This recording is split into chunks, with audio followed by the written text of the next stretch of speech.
Okay, this is we're recording now. This is chapter 5 of the Think and Grow Rich study group on specialized knowledge. It's personal experiences or observation, and it is the fourth step towards riches. As we wind through the book, we find that the attendance starts to wane a little bit. Currently, right now, I know Jess got stung by a bee, and she's in the doctor's office, and her phone died on her, so she couldn't make it. And I know she's bummed about not making it because I talked to her a lot during the week. And this chapter, there's a couple of things to this chapter that I'll touch on a little later, but what I want to say first is that, I think there's 32 people that are registered for the group, and now in the room right now there's 4 people. Not necessarily, first of all, as far as I'm concerned, if nobody was here and I sat here and I listened to the recording for an hour prior to, I would get something out of it, okay? So it doesn't concern me really a bit, other than it's painful that, and it's understandable that people don't see, my goal really is to show you, because it's happened for me, is to show you the magic that has taken place only as a result of letting this stuff get into my subconscious mind and being on top of it and staying with it. And I love this stuff. It instills passion in me. It instills, I love sharing it with other people. And the fact of the matter is it instills riches in me. You know what I mean? I mean, it has, and continues to, just on a daily basis. Either that, it continues to benefit me financially, either that, or I'm just lucky as hell and good things just fall in my lap. So you can look at it any way you want. And with that, I'm going to share a story from my week that I already shared with Jill and Jess. Okay? And this is what happened to me last week. And I said, I'm going to read it to you. And the news I must share with you. I texted this to him, so I copied it and pasted it over to my email. I am just back from a listing appointment. I'm a realtor, if you don't know. A listing appointment in University Heights on a $700,000 home that this couple wanted to sell. They found me on my new pay-per-click campaign I started last month. For a second, I felt fear creeping in, fear that I didn't have the right printouts, fear that my listing presentation wasn't professional enough, fear that I wasn't good enough. Add in whatever bullshit fear my mind, when not properly equipped, will throw in. Instead of allowing fear to take hold, I combated it on the drive with a dose of Tony Robbins, which got me back into my chanting loudly. This is autosuggestion, by the way, which was last chapter. Chanting loudly in the car with emotion. I am a great real estate agent. I love helping people. I solve people's problems. I am beautiful and passionate. I say the right things. I am powerful. Over and over, loud and with feeling. At the appointment, with pretty much little effort,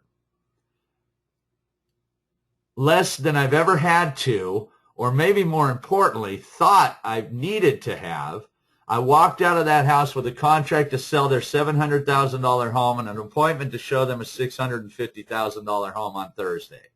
An hour that has a potential to be worth $30,000 in commissions.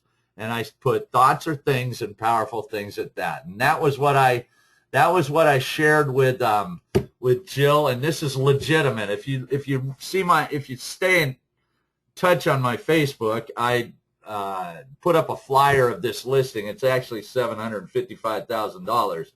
That without these tools from this book and because it all, in my opinion, it all flows down from this book. Without those tools, I would not have been equipped to go in there. I would have went in there as a completely different human being, full of fear, full of doubt, full of this, full of that. And because of these tools and because of the ability to implement and put them into action, which is, for me, is coming as I do. This is the benefit of this book study for me. it is becoming much easier for me to fight negativity and see it, recognize it, and stamp it out before it has an opportunity to take hold in my mind and direct my life. So it gives me that great opportunity to do that. So regardless of who's here, I'm grateful that us four are here.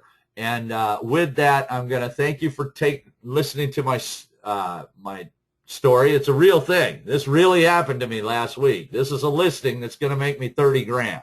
Okay. So like I said, if I sit here all by myself, and that's my commitment, if nobody shows up, I still win.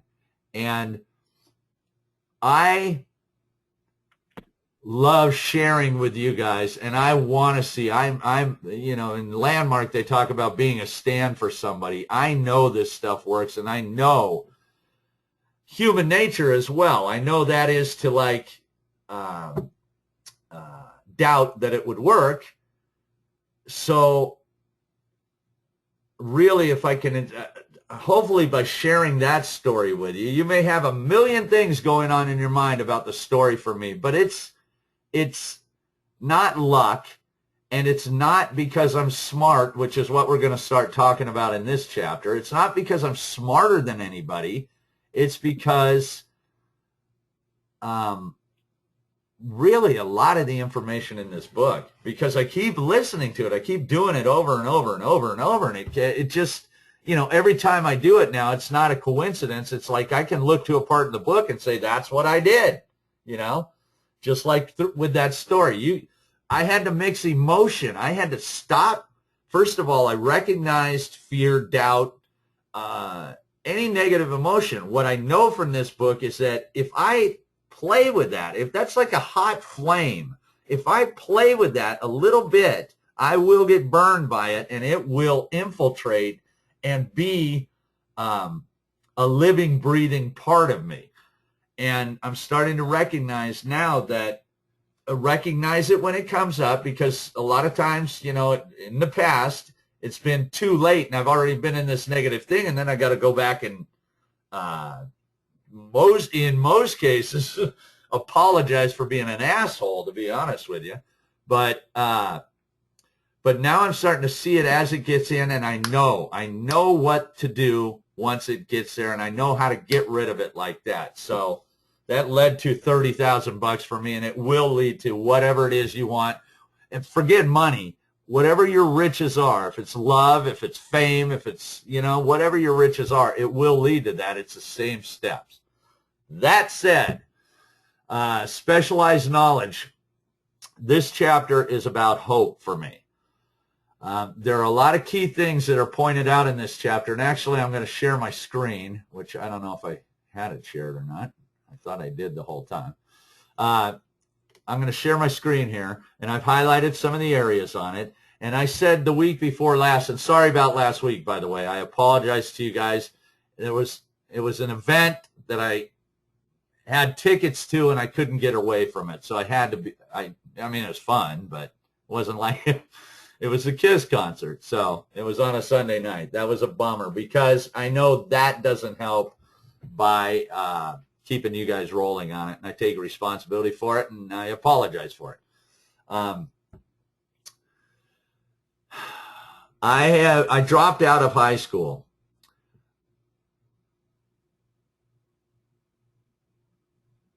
I did not, hold on a second.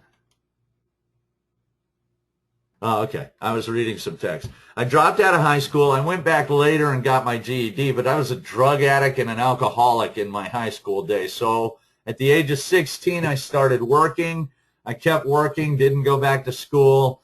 Later down the road, once I sobered up, I went back and got my GED. So anyways, many times I used the excuse that I wasn't smart enough, or not even use the excuse, but I felt inferior to other people because of that, because I didn't think there was a chance for me. I mean, I lived my life, what's a good way to put this? without hope, I guess, doomed to the position that life had given me as a little Debbie snack cake salesman, and with no hope of any ever overcoming that or any ever escaping that life. And that was going to be it. And I mean, I didn't take vacations. I didn't have, it was not a good life. It was fun because I love life, and I was able to raise my kids and do everything with my kids, but it wasn't rewarding by any stretch. And it talks about it in here, the bottom is a dreary place. And even though it was my own business, it was still the bottom, and it still was a dreary place. So, this is a very inspiring chapter to, if you have little knowledge, there is a way out, and they're going to point it out. And I'm just going to read my highlighted areas and then maybe comment a little bit on them. Knowledge is only potential power. It becomes power only when and if it is organized into definite plans of actions and directed to a definite end. College degrees, and this is Napoleon Hill's opinions. However, it makes absolute sense to me as we go through it and read it. His opinion of the educational system. But let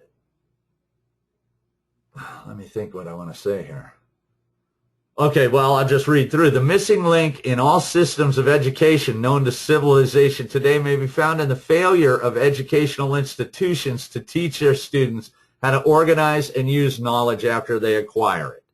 Okay? An educated man is one who has so developed the facilities of his mind that he may acquire anything he wants or its equivalent without violating the rights of others. Henry Ford comes well within the meaning of this definition. Henry Ford is Ford Motor Company, okay? I use this same thing. This is one of those things where I came back to and said, that's exactly how I do it. When I do real estate, I don't know about lending. I don't want to know about lending. I don't want to cloud my mind with any information about lending. But part of my mastermind is having a lender who can answer any and all questions for me when they present themselves, or my clients, when they present themselves. My responsibility in this, and this is kind of getting into this and how it works, my responsibility is to make sure I align myself with somebody who's going to hold to the same standard that I do, my client's best interests. That is my responsibility. And I don't cower. I don't feel bad about it when I direct a client to get the answers, because if there's no way I can know everything about the real estate business, and I don't want to know everything about the real estate business. What I want to know is who needs to buy or sell property and help them buy or sell property. And it takes a lender, it takes escrow companies, it takes a lot of different people that are part of my mastermind. And I lean on those people, and I still, to this day, I'm not going to learn about lending because it will take away from what my job is and what my role is. And what's so cool about this is that this is exactly what it talks about. The steel guy, I forget what his name is, but it talks about the steel guy in a little bit here. And that's exactly what he said. He didn't know anything about the manufacturing of steel, and he didn't want to know anything about the manufacturing of steel. But he did make himself absolutely rich by the manufacturing of steel. So it's pretty awesome. They were questioning Ford. If you guys all read the chapter, yes? Anybody? Yes. Okay. I read it. Okay. Interesting was that they put Henry Ford on the stand, and they're grilling him about this, and his answer to it was, I got a row of push buttons here. Any question that you can ask me, I can push a button on my desk, and I can get the answer for you. If I should really want to answer the foolish questions you have asked, okay? But the great line is, why should I clutter up my mind with general knowledge for the purpose of being able to answer questions when I have men around me who can supply me any knowledge I require? So that's pretty cool. It was not essential that he have this knowledge in his own mind. Nikki, I thought of you during this whole thing too, and really all of you guys. Here's what this says to me, okay? As we get further into the chapter 2, there are people who have succeeded above you, and Tony Robbins says this: success leaves clues. That, Napoleon Hill says it as well. Success leaves clues, and there is nothing wrong with asking a guy out. In fact, most people would be happy to go out and explain to you what they're, interview people. What's the best thing you like about what you're doing? People who have succeeded at what you want to succeed at. What's the best thing you like about what you're doing? What's the worst thing? What's the mistakes you made? Most people who have succeeded love to share their knowledge with you as far as success goes. So I thought about that, and I thought about you, Nikki, actually, because there are people who have made mistakes. There are people who have had great successes, and you can learn from both of them. And that is a way to develop your mastermind, if that makes sense. People will be happy to help you. Okay, anyways, here's where it talks about Mr. Carnegie, where he knew nothing about the technical end of the steel business. Moreover, he did not particularly care to know anything about it. The specialized knowledge he needed, he found available through the individual units of his mastermind group. So here is an amazing man, right? Who, I'm assuming, I guess he created U.S. Steel. I kind of forget. I lose track of the backstory. But here's this amazing man who knew nothing about steel. And he didn't want to know anything about steel. Okay? And Google this guy and find out if this is real. I know there's a Carnegie Hall, so he did something right. But, hey, there's a Carnegie Deli, by the way, too, which is pretty. First $25 sandwich I ever had in New York, but it was well worth every penny of it. But he didn't know anything about it. He didn't want to know anything about it. He just surrounded himself with people who had that knowledge. And if you guys think what this does is eliminate excuses, okay? It's all crap. Whatever's going on in your mind is all crap, because there is nothing. There is Henry Ford, who had a 3rd grade education. There is Thomas Edison, who had 3 months of schooling, or the other way around. There is nothing stopping you from acquiring whatever it is that you want by putting into practice desire, hope, specialized knowledge, not hope, desire, persistence, specialized knowledge. Hope is too weak, I think. But anyways, okay. Preceding paragraph should give hope and encouragement to the man with the ambition to accumulate a fortune who has not possessed himself with the necessary education to supply such specialized knowledge as he may require. Here's where it gets ugly. Men may sometimes go through life suffering from inferiority complexes because they are not men of education. That was me. A man who can organize and direct a mastermind group of men who possesses knowledge useful in the accumulation of money is just as much a man of education as any man in the group. Remember this? Suffer from a feeling. Nikki, can you mute your phone? Thanks. Remember this: if you suffer from a feeling of in something because your schooling has been limited. Thomas Edison had only 3 months of schooling during his entire life. He did not lack education, neither did he die poor. Henry Ford had less than a 6th grade schooling, but he managed to do pretty well himself financially. So again, if not smart enough, if I don't know what to do, if I whatever your thing is that's keeping you from what you want, and I know it's hidden in there somewhere,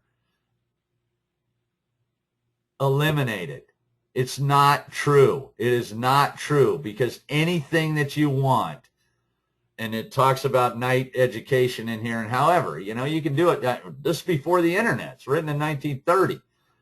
however you want, whatever it is that you truly want and truly desire for yourself in your life can be found, can be created, as it talks about in this chapter with the lady who created the not the bookkeeping, but the putting together the resumes, basically. So anyways, that really is what the hope is for me. That's the hope I gained out of this chapter, was that no longer did I have to feel less than anybody else, and I can do anything that I want to do. I just got to find the answer and be willing to put in the, whatever it is, whatever I want to do. Anyways, the truth is that schooling does little more than to put one in the way of learning how to acquire practical knowledge. Okay. Interesting too that and again, this is where it gets a little dated in here, but as far as what exactly they're talking about as needed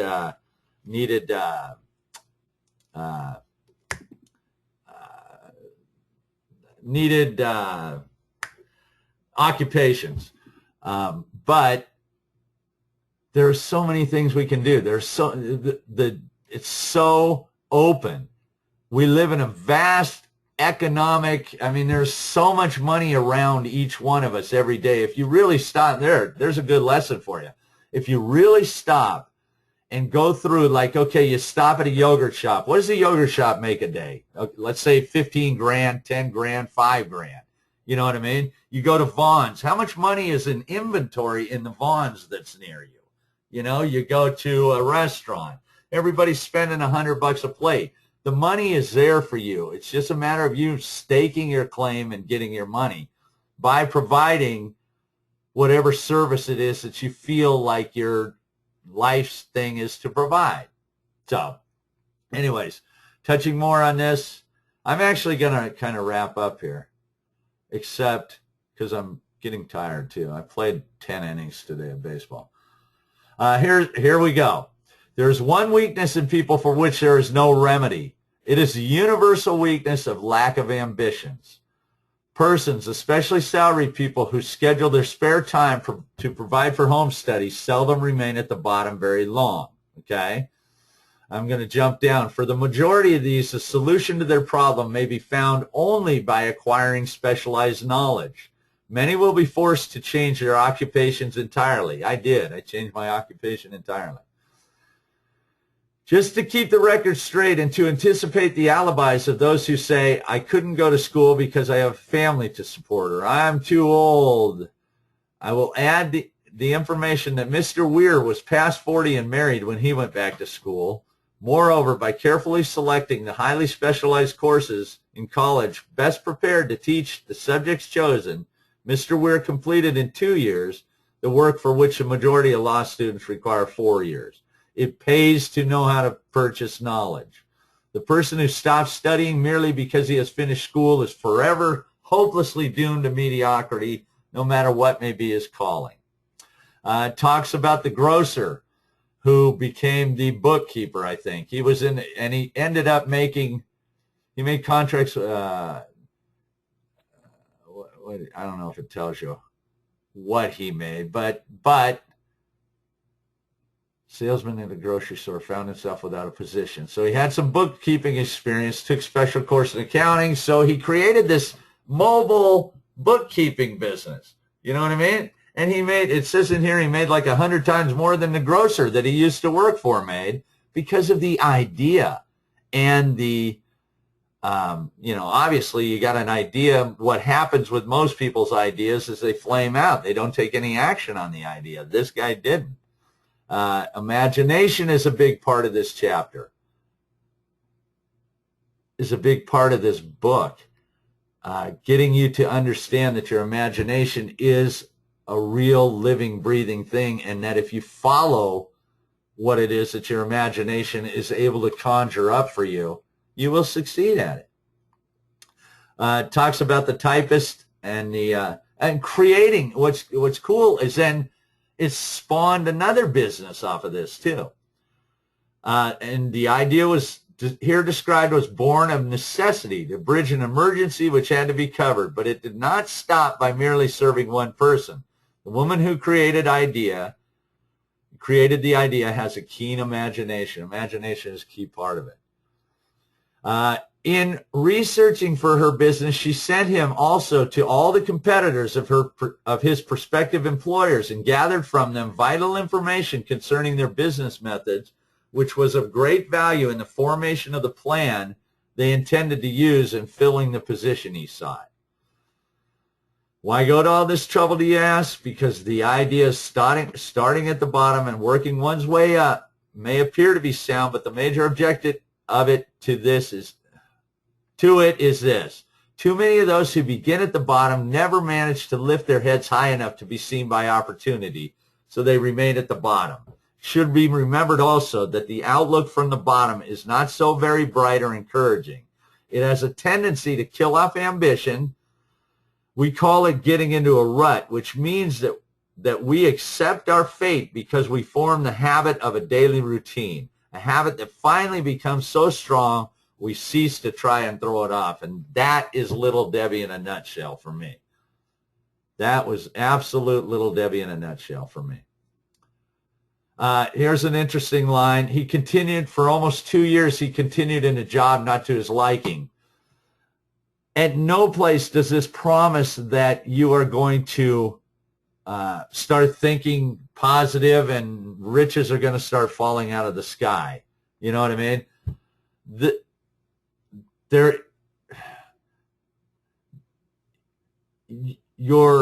What was it? You guys remember back to the chapter of the guy's name who wanted to be in a business relationship with Thomas Edison. It was like the first chapter. I don't know if you know his name or not, but 5 years passed with no sign whatsoever of him ever getting a chance to do what he was going to do, and that was be a business partner of Thomas Edison. 5 years of working for him with no hope that he was going to be in business. Correct, Edward Barnes. Thank you, Joe. 5 years passed, and then finally what happened? See, he never gave up on the fact that he was going to be in business with him. So that's kind of what this is, you know. I mean, you don't have to pay your dues, but if it's what you know, if you know that you can't fail, then you'd be happy to pay your dues to get what it is. The killer line, that we rise to high positions or remain at the bottom because of conditions we can control if we desire to control them. I'm also trying to emphasize another point, namely both success and failure are largely the result of habit. Okay? Bottom's a dreary place. I'm gonna be done, but man, when I said last week I didn't know anything about this chapter. I am so grateful that I got back into this chapter heavy. And Jill read it. Jess read it real early and said, Mike, what are you talking about? You missed something here. So I'm so grateful that I got back into this chapter. Now, hopefully, I apologize for talking so long, but there's only 3, so you guys can talk as long as you want to. I'm going to hand it over to somebody to give me their impressions of the chapter or what they think about what I shared or whatever they want to say. So go ahead, you guys. Hey, Michael, it's Jill.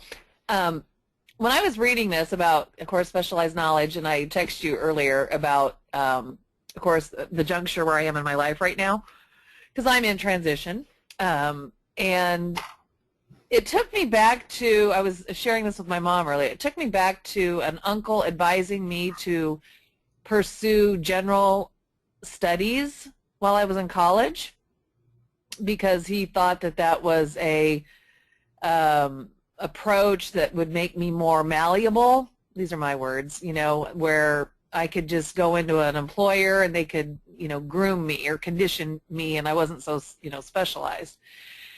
And right now, as I'm reading this chapter and feeling all this, I'm like, that's a bunch of bunk. And I'm finding that specialized knowledge is critical. I mean, I'm curious with you with your real estate. I know you said you don't want to follow lending, or you're not going to pursue lending, but you continue your education with your you have to with your real estate license. Yes. Well, this is part of my education, absolutely. And yes, and when I read the story about the listing that I got, the education that I do on that is finding ways to generate more business. That's what I do. So I study that a lot. I look into what other people do. I talk to other people, and so yes, absolutely. I never, Okay, so never stop. you're okay. So let me interject based on what you just said. So I want to make sure I'm hearing you correctly. So your focus, and your specialized knowledge is your lead generation. Yes, because that is Okay. what. Yes, yes, Okay. and I mean, I'm very well versed in transactions from A to Z, but I learned that through Sure. the mastermind, if that makes Well, sense. you have to, I think, probably in your school, your real estate license, I'm sure. Well, okay.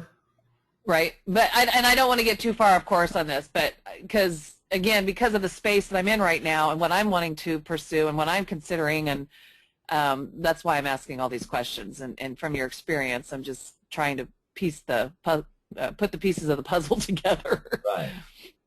Well, So, well, for you, what I would say is this. Pieces of the puzzle start like this, just as they go.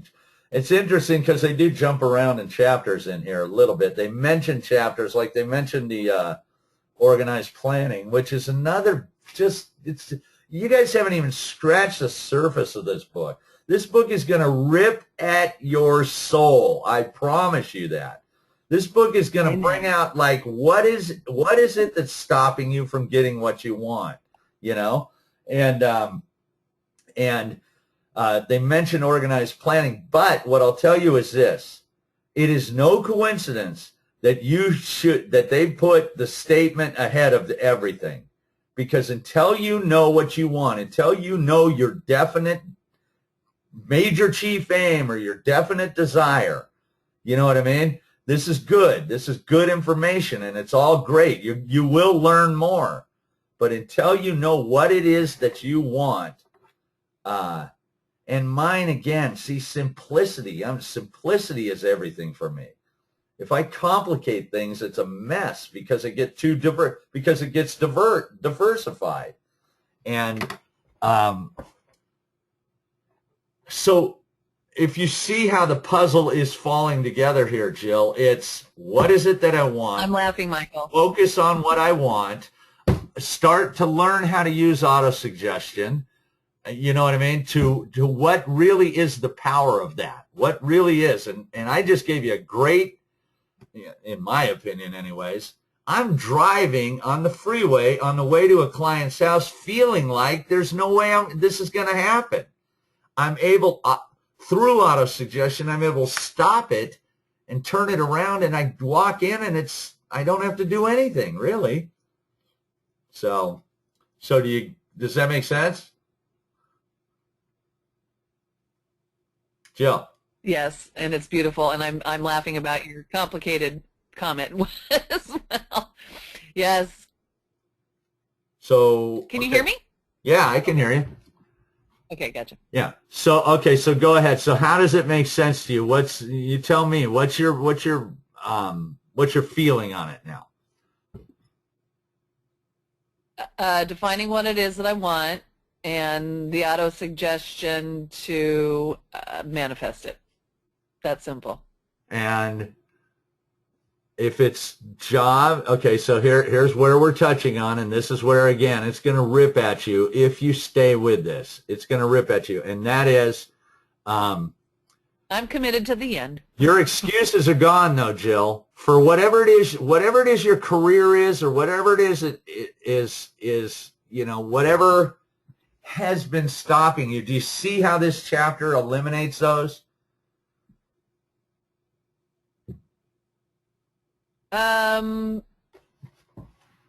Okay, so can I bring an experience forward? Sure. Okay. So yesterday I attended a networking function, and I was vacillating because I was also a part of another book club at 10 o'clock, and I was like, I'd really like to be a part of the book club, and I made the right decision by going to the networking function. I got my life's clarity or the purpose for my life in that morning yesterday, so that was valuable. But I do need the extra education, Well, for wait, what I'm wanting to pursue. what is it that you want, though? So we're clear, so everybody can hear. What is it that you want? What is your Well, goal? my life. Okay, so let me clarify what my life's purpose was, because my mom said, "Well, how are you going to make money with that?" So my life's purpose is love and connection. I was so crystal clear on that yesterday. So I've had a few things that have happened leading up to this moment where I've been told I should be a coach. I'm like a motivator, and I've taken all these different assessments that I've reflected now back on now that I've heard this, and that's what they also direct me to. So I've been swimming upstream quite a bit in my professional journey by going against, and kind of doing what I think I should be doing, and so that's what I'm exploring. I'd like to be. I wanted to be a nutritionist several years ago, and that's like being a quote unquote, you're coaching people to proper health care, and that's tugged at my heart for several years, and that's where I am right now. So I would need to go back to school for that particular area of profession. Hello. Yeah, no, I hear you.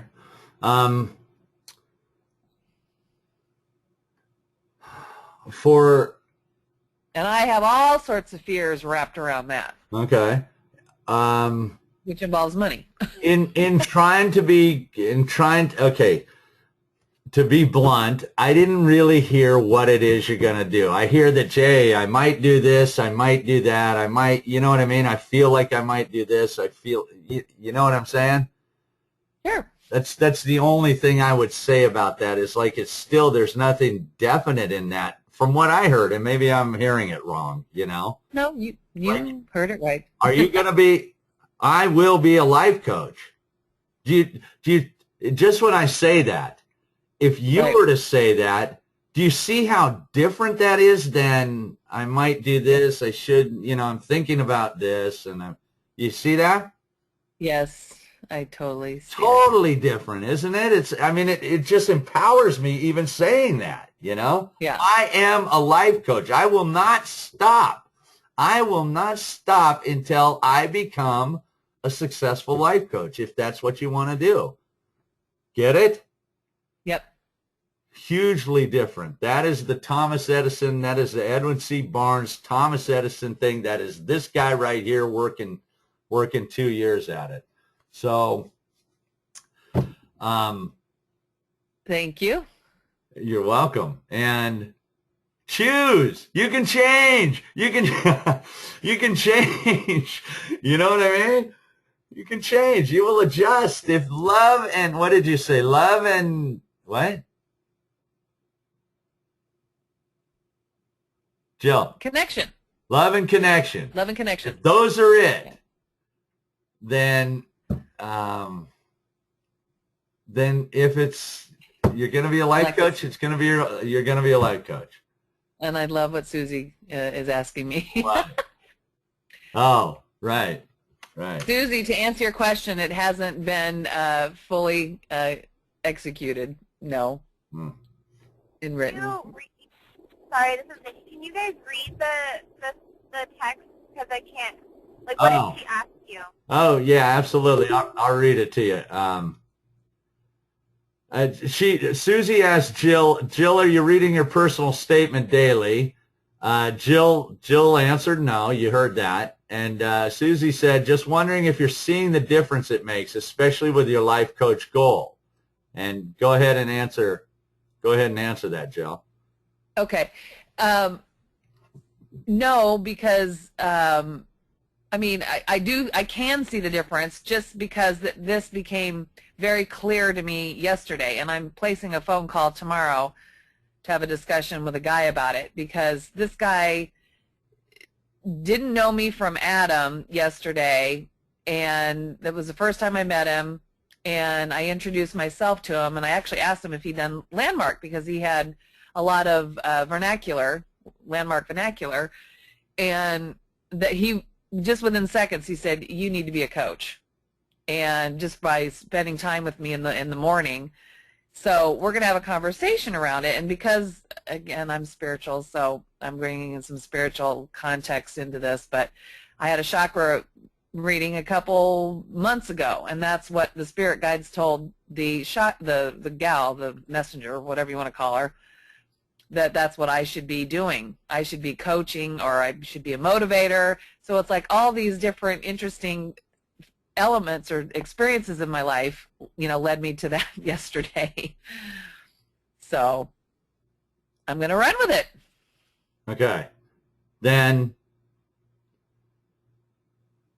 okay, for your case specifically, Jill, and again, to just help you, okay, do you get I will weigh blank by this date as a powerful, powerful statement that will pull you to the gym and allow you to do whatever it is that you need to do that by then? You get it, yeah. Right? Okay, good. Okay, yeah. That's all I want to know. Because so everybody knows, we've been talking about the gym thing, most of this past week. Just so everybody knows the context of that. It's not even about the gym. It's about the statement. It's about the definiteness of purpose. It has nothing. It can be. That's my point. It's anything, but it has to be that. It has to be something powerful enough that will pull you to whatever it is that you want. So. Anyways. Oh, shoot. Nikki has or Susie has a good question here.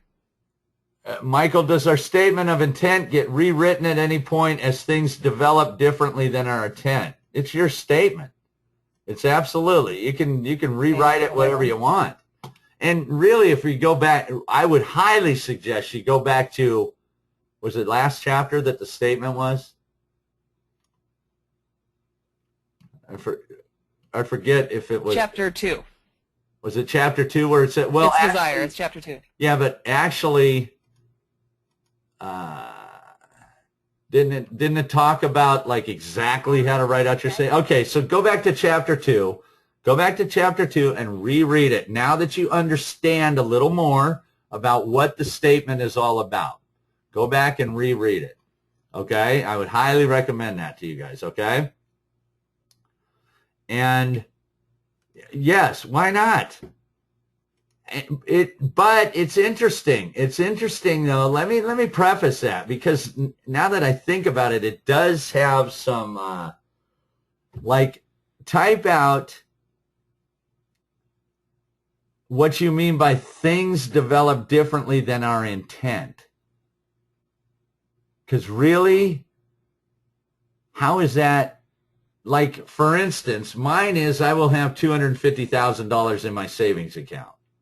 Okay? I will have a happy and playful and loving relationship.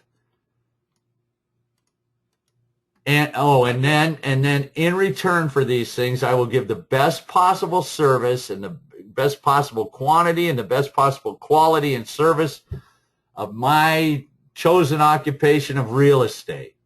Okay? So it's what is it, and it's what I'm going to do for it, because you do not get something for nothing. There's something you have to give to for anything that you get.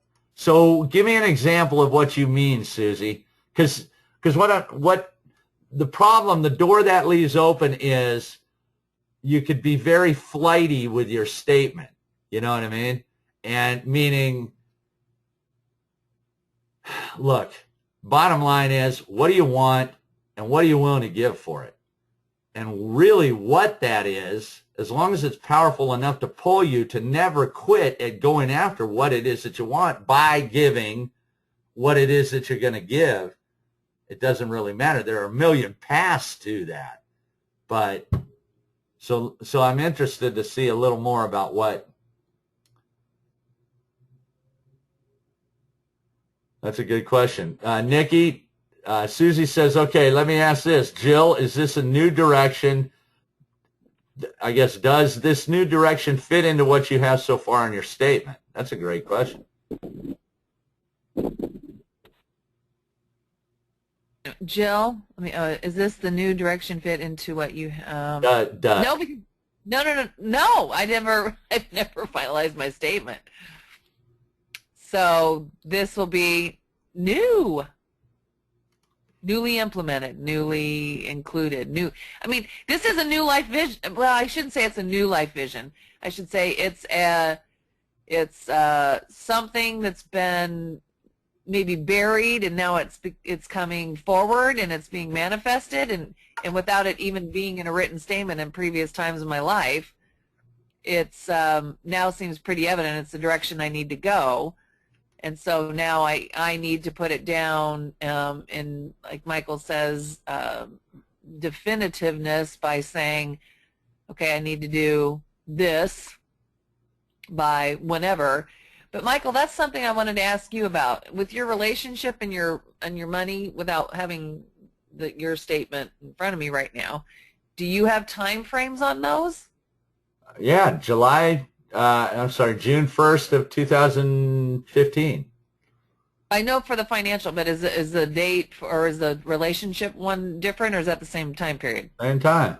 Okay. By June, that's the opening of my statement. By June 1st of 2015, I will have. Okay, gotcha. Okay, thanks. Yeah, and again, that's in the last chapter where it gives you specific details of how to write out your statement. And what I would say to you is this is good for you for being here. Okay. Let me think. What else would I say to you as far as it's time? You know what I mean, Jill? It's time to find it, do it. I mean, you know what you want. You're a human being, for God's sakes. You want many things, I'm sure. You want to be rich, I'm sure, right? Do you struggle with money? Heck yeah. I just said that earlier I was at a friend's party, high school friend's wedding party on Friday night up in Long Beach. Okay, just yes or no. And I said, yes, I said I took the nonprofit route. So I said I took the poor route. Don't fall the alibi. Don't fall on the alibi. Just be okay with I will have this by then. You know what I mean? Definite. Get in the habit of training yourself in that. If nothing else, I will weigh this by then. And see what that can develop. You know what I mean? That's what you want, right? And that's what's kind of cool, is that is a measurable, tangible thing that you will notice in your life, and hopefully you will catch what it is and know that this works for any aspect of your life, absolutely anything. And then you gather your mastermind. You put together a mastermind. You got Jill and I. I mean, you got Jess and I, right? Yeah. Okay. So you can start to hold yourself accountable to the mastermind. You know what I mean? Which you did. And I'm very proud of you. And you did that, you know? And see, I'm in my groove now. You guys helped. And so and what? I've got my groove. And what? What do you mean, and what? And what? See, you know, and I will. And I will be up tomorrow morning at either 5 or 5:30, heading over there for my 11 minutes on the elliptical. And yay! I will. Weigh X amount by this date. Right. By what date? I'm gonna joke about that. That is everything. That is my point. That is everything. It's not a joke. It's not. That's not the playful thing. That is the thing. You get it? Yes, I do. Okay, there you go. And then haven't you interacted with me enough, Michael, to know that I am always whatever, jovial. That's what my ILP buddy called me. She said you're jovial. Stairmaster steps I stepped on telling myself I will weigh 180 pounds. I will weigh 180 pounds. I will weigh 180 pounds. Just every step and every time I was at the gym, you know? I mean, that's the auto-suggestion of it, and that's what... You know what? Can I ask you what holds me back on the whole coach thing, if I can interject? Is I'm kind of a pioneer type person. I believe myself sort of to be, and I was considering coaching in '99, and now that there's all these coaches out there, and when I would have pursued it, you know, I would have been one of the first in the industry, and so now I look at it and go, now I feel like I'm a follower to an industry. That's the part that bothers me. I don't know what to say to I that. feel like that's a story. I feel like that's just, I'm Yeah. the same way. But I do feel like that's something that's stopping you, and you're just letting that get in the way. Yeah. And Nikki, go ahead. You're really going to love it. Sorry. Hold on. Sorry. I'm traveling, and I'm in the restroom. Oh, wow. Cool. Give me a That's Excellent. funny. Go, Nikki. That's funny. Sorry about that. Okay, so I'm definitely a pioneer. And if I don't, what the heck? I feel like it keeps flushing on its own. So when I'm not the first one or the best one, I don't like doing it. I'm very, competitive, and I love challenges, but I don't, I'm more like the inventor type thing. But I realize, I've done that so often, and I've missed out on so many things that it's dumb to do that. Because right now, the business that I'm creating, I was the very first person I know I was, to ever think of it. And then just recently, about 2 months ago, a friend texted me, two really close friends of mine, text me 2 different things that are these pictures of these businesses that are very similar to mine, but they're still not like it. It's still not exactly like my idea, but instead of letting it stop me this time, I powered through. I was like, okay, you know what? Forget it. This time I'm gonna compete, and I'm gonna win. So it's not stopping me from just, because my last idea that I really wanted to do was eating the dinners in a movie. So eating while you're watching a movie. That wasn't even out yet. And I got stopped because I was so young that I didn't think that, I could do it at that time. But I was like, okay, eventually. And then now it's out, and I totally gave up on that dream. So Yeah. But I invented another one, and now I'm on this new mission. So Nice. So what did you get out of this chapter, Nikki? I'm